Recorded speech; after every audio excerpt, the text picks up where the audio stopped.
Antes deste vídeo, recomendo que você ouça A Morte do Pensamento Crítico, aqui no canal, porque é através das emoções que as pessoas são manipuladas. Qualquer marqueteiro iniciante sabe disso. Imagine o estrago que gente profissional, com muita experiência e milhões em dinheiro não consegue fazer. Um coach 171 já faz estrago vendendo ilusão. O chamado gado, também conhecido como idiota útil, quer soluções rápidas, mágicas, sem esforço. Em vez de buscarem por soberania, entregam a sua vida na mão de político de estimação, coach 171 de estimação, salvadores externos para não ter que assumir responsabilidade. O fulano vai resolver. Aguarde 72 horas. Uma pessoa emocionada é facilmente manipulada. Repito, qualquer marqueteiro iniciante de Facebook sabe disso. Veja um resumo do famoso documentário Século do Ego. Veja a manipulação que gente com muito dinheiro e muito poder consegue fazer. At that time, Freud's young nephew, Edward Bernays, was working as a press agent in America. His main client was the world-famous opera singer Caruso, who was touring the United States.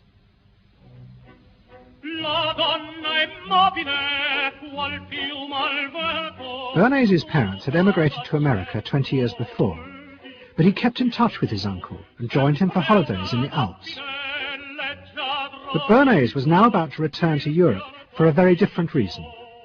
On the night that Caruso opened in Toledo, Ohio, America announced it was entering the war against Germany and Austria.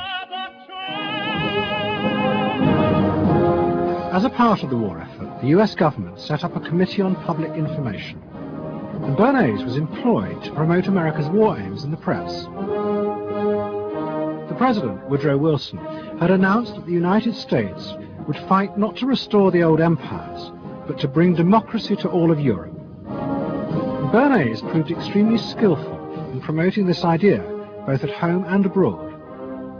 And at the end of the war, he was asked to accompany the President to the Paris Peace Conference.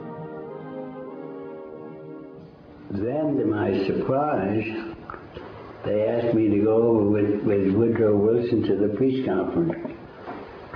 And at the age of 26, I was in Paris for the entire time of the peace conference that was held in the suburb of Paris, and we worked to make the world safe for democracy. That was a big slogan. Wilson's reception in Paris astounded Bernays and the other American propagandists. Their propaganda had portrayed Wilson as a liberator of the people, a man who would create a new world in which the individual would be free. They had made him a hero of the masses. And as he watched the crowds surge around Wilson, Bernays began to wonder whether it would be possible to do the same type of mass persuasion, but in peacetime. When I came back to the United States, I decided that if you could use propaganda for war, you could certainly use it for peace. And propaganda got to be a bad word because of the Germans using it. So what I did was to try to find some other words. So we found the word Council on Public Relations. In March 1933, the National Socialists were elected to power in Germany, and they set out to create a society that would control human beings in a different way. The chief exponent of this was Joseph Goebbels, the Minister of Propaganda.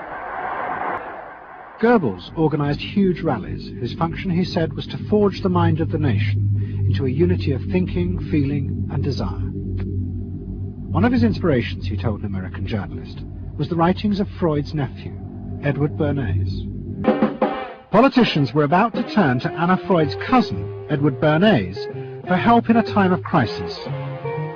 He was going to manipulate the inner feelings and fears of the masses to help America's politicians fight the Cold War. I don't mean to say, and no one can say to you, that there are no dangers. Of course there are risks if we are not vigilant. but we do not have to be hysterical.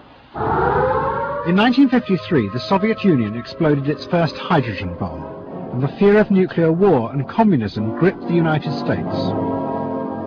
Those in power became concerned about how to reassure the population. Committees were set up and public information films made, appealing for calm in the face of new threats, like nuclear fallout. It's the fallacy of devoting 85% of one's worrying capacity to an agent that constitutes only about 15% of an atomic bomb's destroying potential. At this point, Edward Bernays was living in New York.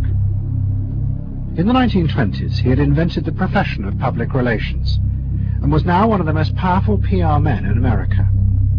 He worked for most of the major corporations and advised politicians, including President Eisenhower. Like his uncle Sigmund, Bernays was convinced that human beings were driven by irrational forces. The only way to deal with the public was to connect with their unconscious desires and fears. Bernays argued that instead of trying to reduce people's fear of communism, one should actually encourage and manipulate the fear, but in such a way as it became a weapon in the Cold War. Rational argument was fruitless. What my father understood about groups is that they are manipulable, they're malleable, and that you can tap into their deepest desires or their deepest fears and use that to your own purposes. I don't think he felt that all those publics out there had reliable judgment, that they very easily might vote for the wrong man or want the wrong thing, so that they had to be guided from a... Bernays had manipulated the American people, but he had done so because he, like many others at the time, believed that the interests of business and the interests of America were indivisible, especially when faced with the threat of communism. But Bernays was convinced that to explain this rationally to the American people was impossible, because they were not rational. Instead, one had to touch on their inner fears and manipulate them in the interests of a higher truth. He called it the engineering of consent. He was doing it for the American way of life, and to which he was devoted, sincerely devoted, and yet he felt the people were really pretty stupid. And that's the paradox.